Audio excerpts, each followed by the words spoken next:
ഇന്ന് ജൂൺ 9 തിങ്കളാഴ്ച. ഞങ്ങളുടെ വീട്ടിൽ ഇന്ന് തൊട്ട് സ്കൂളിൽ പോയി തുടങ്ങുക. അംഗനവാടിയിലൊക്കെ പോയിട്ടുണ്ടെങ്കിലും അതേപോലെയല്ലോ സ്കൂളിൽ. രാവിലെ നല്ല മഴയാട്ടോ. ഒരു കട്ടൻ കാപ്പി കുടിച്ചിട്ട് അങ്ങ് തുടങ്ങാമെന്ന് വിചാരിച്ചു. എൻ്റെ കൂടെ തന്നെ എഴുന്നേറ്റതാ കള്ളൻ. വീഡിയോ എടുക്കാമെന്ന് പറഞ്ഞപ്പോഴത്തേക്ക് വീണ്ടും കള്ളത്തരം കാണിച്ച് ഉറങ്ങുന്ന പോലെ കാണിക്കുക. അറക്കമൊക്കെ കഴിഞ്ഞ് എഴുന്നേറ്റ് കുറച്ച് പല്ലൊക്കെ തേച്ച് എണ്ണയൊക്കെ തേച്ച് കുളിക്കാൻ പോവാം. കുളിച്ചിട്ട് വരാട്ടാ. കുളിയൊക്കെ കഴിഞ്ഞാൽ ചെറിയൊരു ട്രാൻസാക്ഷൻ വീഡിയോ എടുത്തു.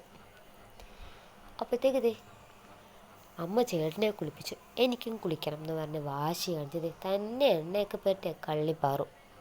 പിന്നെ അവളെ വേഗം തന്നെ കുളിപ്പിച്ച് ഡ്രസ്സൊക്കെ മാറ്റി റെഡിയാക്കി കേട്ടോ. അവൻ്റെ 2 ഫോട്ടോയൊക്കെ എടുത്തു. ഇനി എങ്ങടാ? ഒന്ന് അമ്പലത്തിൽ പോയിട്ട് വരാം. രാവിലെ തൊട്ട് ചെക്കൻ തുടങ്ങിയതാ അമ്പലത്തിൽ പോകണം എന്ന് പറഞ്ഞിട്ട്. പിന്നെ ഞങ്ങൾ വീടിൻ്റെ അടുത്തുള്ള ഒരു അമ്പലത്തിലൊക്കെ പോയി തൊഴാമെന്ന് വിചാരിച്ചു. നല്ല കാര്യം തുടങ്ങുന്നതിന് മുമ്പൊന്ന് പോയി പ്രാർത്ഥിക്കുന്നത് നല്ലതാണല്ലോ. അമ്പലത്തിലൊക്കെ പോയി പ്രാർത്ഥിച്ചിറങ്ങി കഴിഞ്ഞ് പ്രസാദം കിട്ടി. അപ്പം തന്നെ അവന് തരണം. പ്രസാദം കിട്ടാത്ത സങ്കടത്തിൽ ഞങ്ങളുടെ തത്തമ്മി വേഗം പിന്നെ വീട്ടിലേക്ക് വന്ന് രാവിലെ ഉണ്ടാക്കിയ ഉപ്പുമാവും പപ്പടവും കഴിക്കുക. ചക്കൻ ഉപ്പുമാവൊക്കെ കഴിച്ച് കഴിഞ്ഞപ്പോഴത്തേക്ക് സ്കൂളിൽ പോകാൻ റെഡിയായി. ചെറിയൊരു മടിയുണ്ട് കേട്ടോ. എങ്കിലും കുട്ടിക്ക് കുഴപ്പമൊന്നുമില്ല. ശ്രീകൃഷ്ണ ഹയർ സെക്കൻഡറി സ്കൂളിലാണ്, നഴ്സറിയാണ്.